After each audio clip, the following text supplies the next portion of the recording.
Hi everybody, it's Kate. So I've been promising all of you a Q&A for some time, and I have had a hard time recording this because I always feel like when I talk about myself, I don't know, do you ever feel like narcissistic? It's kind of what I feel like. But I'm just gonna, I wrote all your questions down and I'm just gonna go through it and we will get through it together. Okay, so yeah, I took a lot of the questions and they were duplicates, so I think I got everybody's question. But if I didn't, or if I didn't expand on it enough, or if you have additional questions, just leave it in the comments. I hope you guys see that I really try to answer all of your questions, and then I try to get back to you pretty timely. So yeah, leave me a message, or you guys can always email me. I don't get a lot of emails from YouTube. I get a lot from Instagram, but you can always email me, and I'm more than happy to answer your questions that way. So one of the big questions I got is about me. I am almost 40. I live in the state of Michigan in the United States. And if you're in the U.S., you probably know where that is. I hope you know where that is. If outside of the U.S. and you look at a map of the United States, Michigan is up at the top. We share a border with Canada, and around us is all the Great Lakes. So I grew up here in Michigan. I spent a lot of time, on the Great Lakes, doing a lot of outdoor stuff. I lived for a while on the East Coast. But I came back here in my early 20s where I met and married my husband, and we've been here since. Like I said, I'm married. I've been married almost 15 years, and we have one daughter, and she's in middle school, so she's almost 12. And then we have two cats and a dog, and our cats are both rescues. So they were in the shelter, and they came to live with us, and then they just stayed. We foster a lot of animals, so they come to stay with us, kittens mostly, until they're old enough or strong enough, and then they go back to the shelter to be adopted. And these two just never left. But otherwise, I just graduated from university. As many of you know, I talked a lot about it in the descriptions of my videos. And a lot of times filming was kind of a mental break so that I could have some time away from the books. And I'm still in school. I'm back in another program to supplement my bachelor's degree. And that hopefully will make me more marketable in the job market. And I should be done with that next April. So, I'll be so happy to be done. Okay, so getting into some more of your questions. So, what is gym chalk and what is the difference between gym chalk and other chalks? It's a good question. So, gym chalk is magnesium carbonate, and it's softer than what you would call like normal chalk. It's used by gymnasts or power lifters, rock climbers. They use it so that they can get a good grip. It doesn't, it's really dry, so they can grab onto things. Typical chalk is either made of gypsum or calcium carbonate. It's a mixture of it. I don't know. I think chalk is a blanket term for many different things. But that's the primary difference. Gym chalk is very soft, and that's why I think a lot of people think I have like superhero hands, because they think of this like really hard chalk. And the best way I can describe gym chalk is almost like a really hard styrofoam. It has a texture different than what you expect. So I know a lot of people get it, and they'll tell me that. They'll be like, it sounds so different, or feels so different than I expected. Other than the ones in your channel, what are your ASMR satisfying triggers? So I really like things like scrubbing. That's really what brought me here, and I guess in some way that's on my channel, but I don't really do it. Anna at Quiet Scrubbing, she's the best, and she has a video where she's scrubbing a cutting board, and it's so soothing. I love that. I really like I really like sometimes tapping, but not on metal. And I like anything like brushing, that kind of thing. So it's got to be like a rhythmic, like soothing kind of sound. I like water running. I like sponge videos. Again, those are things that I did, but I don't really do it now.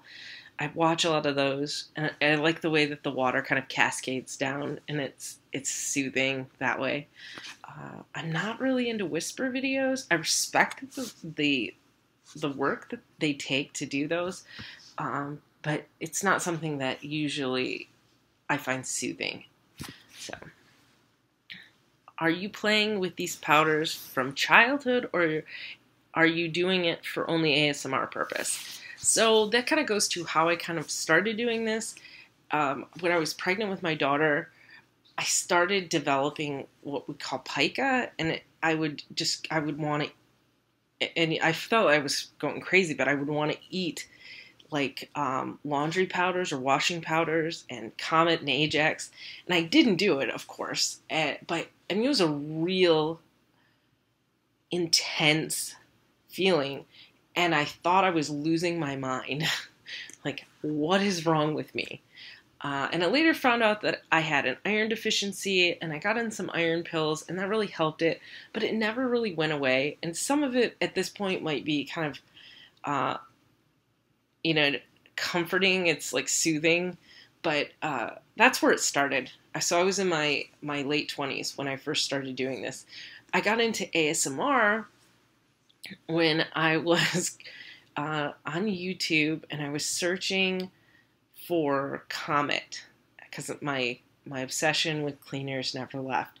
And I came across quiet scrubbing with Anna, and I was like the most amazed. It was unbelievable because it was like, oh my gosh, I'm not alone. There are other people in this world that are like me. So it kind of went from there. So I started making videos in November, and this has just kind of grown from there. Do any of the chemicals you use or all of that crumbling put a strain on your hands? Not really. The only thing I really don't like crumbling is washing powder. That certain ones, they'll almost get like rocks, and I don't really like that. But most of the time, if I'm filming it, I enjoy it, because if I don't like it, it's pointless for me to do it. So yes and no, but the things I don't like, I really don't film. What made you get into ASMR? Do you prefer crumbling or shaving, baking soda or washing powder? So I kind of told you how I got into ASMR. It was by accident, by the way. Do you prefer crumbling or shaving? I prefer, that's a really hard one. So I prefer to shave things because it's kind of rhythmic. So you're kind of like, it's almost like you get into a trance. But I do like to crumble things. My daughter and I were talking about it in the car the other day, and she's like, Mom, nobody wants to watch that. They want you to go 5 shaves and then crumble the whole thing. So, yeah. So I realized that everyone has their own thing. Baking soda or washing powder? Probably baking soda for texture, but washing powder for smell. So if I had to pick, probably baking soda, but washing powder is a pretty close second. What's your most and least favorite thing to crumble? Back to the washing powder. I like washing powders, but they can get really hard and hard to crumble, so I'm not really a fan of that. Do I like floral foam much?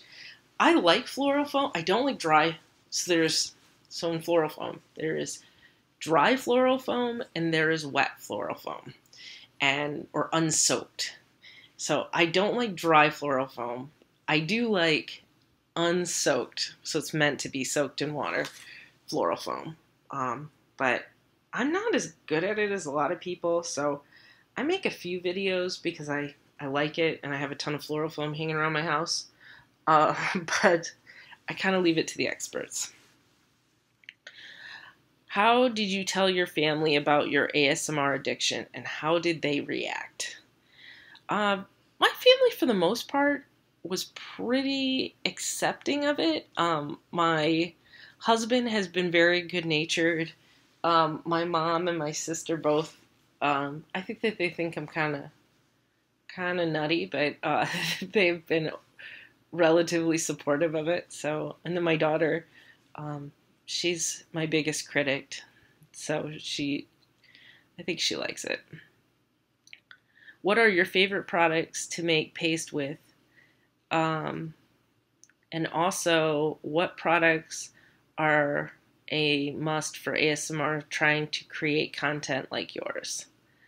So I really like baking soda.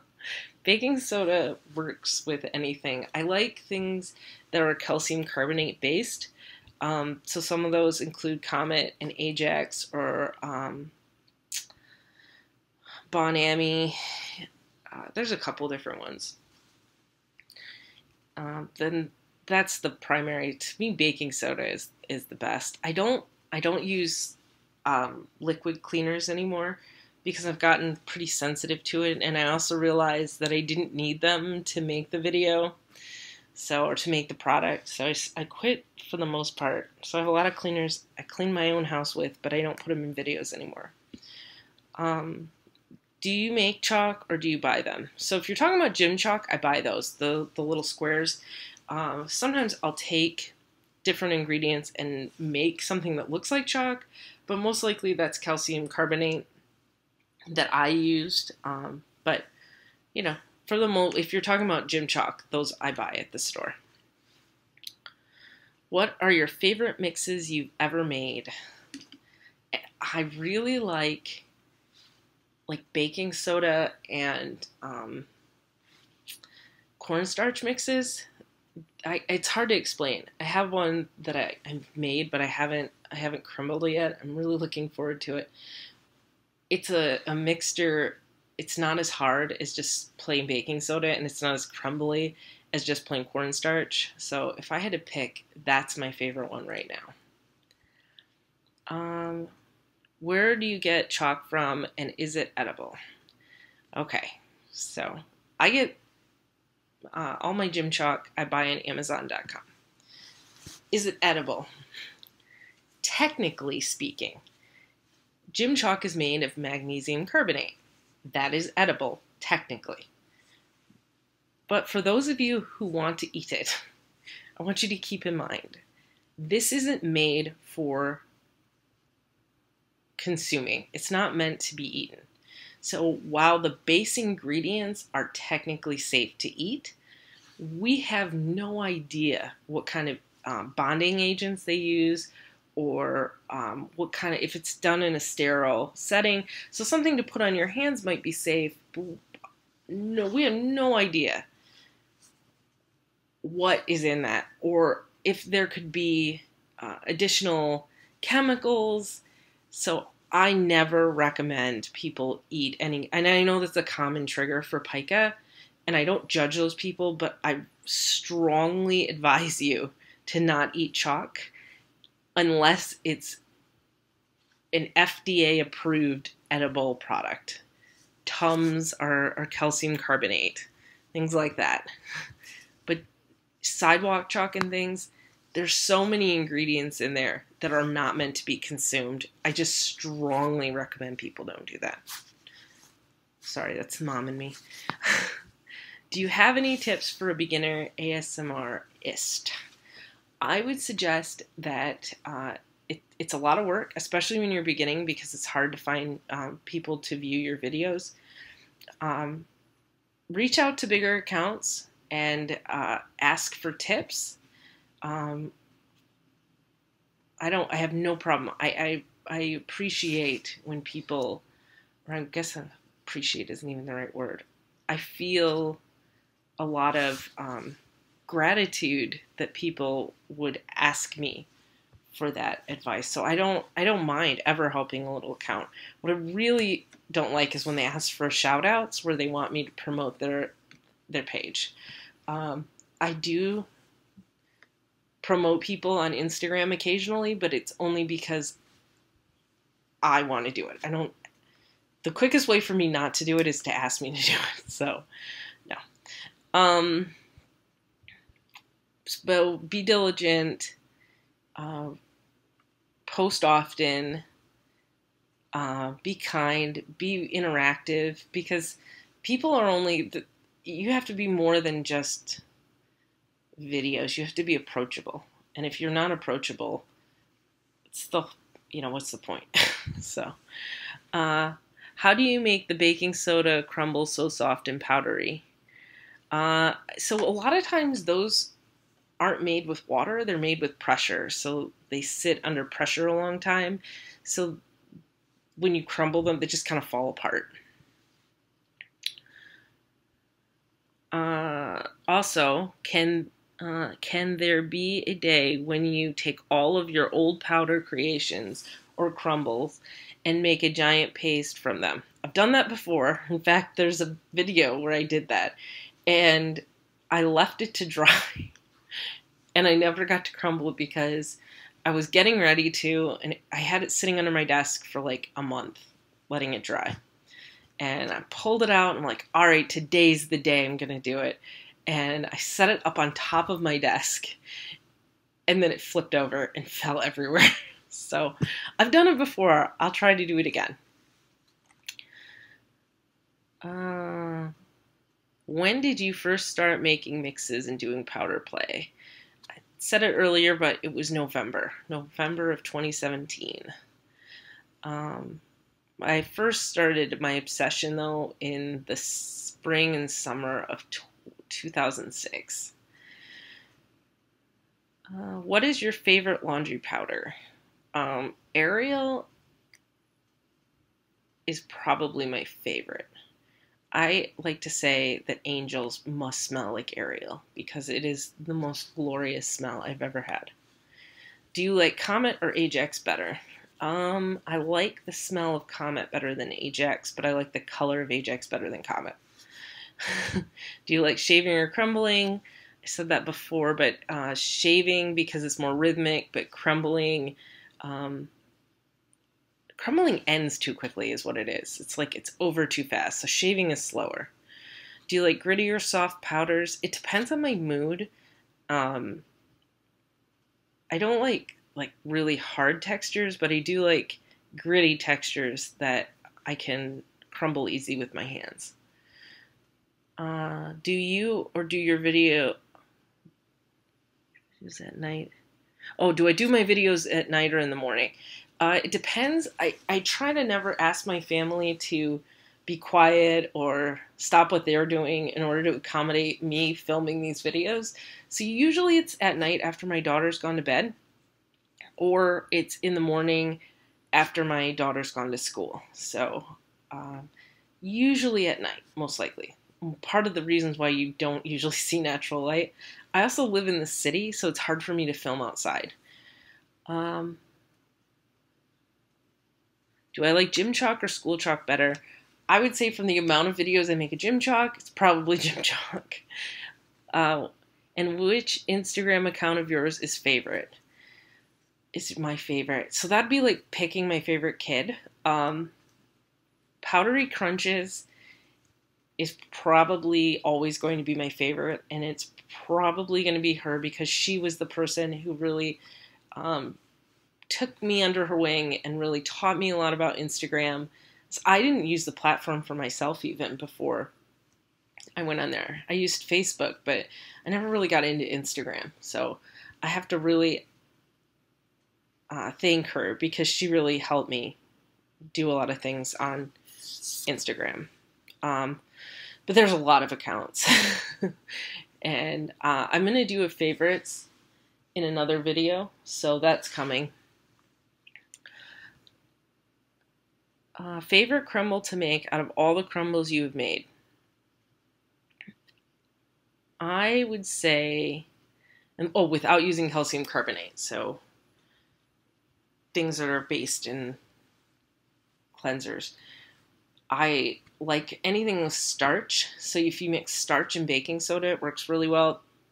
Be warned, though, that starch can mold, so you have to be really careful how long you let it sit and then how much water it has in it. I never had an issue, but I hear about people on Instagram quite a bit, so be careful. I also really like salt in baking soda. It makes really nice gritty texture. And all these things can be reused a lot, except for starches. So I like that I can reuse, and you'll see me reuse things over and over again. I keep small buckets and they kind of sit on top of each other. And then I have some that are like just one big recycle bucket, and I'll have lots. So, but like salt and baking soda, if you mix it together, you get a really nice kind of gritty texture. If you want color to it, you can easily add it with food coloring or any kind of like liquid dye, so you can get kind of a cool texture. It's an easy kind of beginner one if you don't have calcium carbonate. This kind of leads into this. How many times do I reuse a powder before you throw it away? It really depends. You kind of know it. There's like one of these, it just doesn't work anymore when it's time. But so I would say on the low end, 2 times, and sometimes I've had mixes that I was able to use maybe a dozen times. So they're well loved. And sometimes I'll add a little bit of one to the other. So it's really hard to say, but I save a lot of stuff and reuse them. So I would say at least on average, probably 4 to 5 times.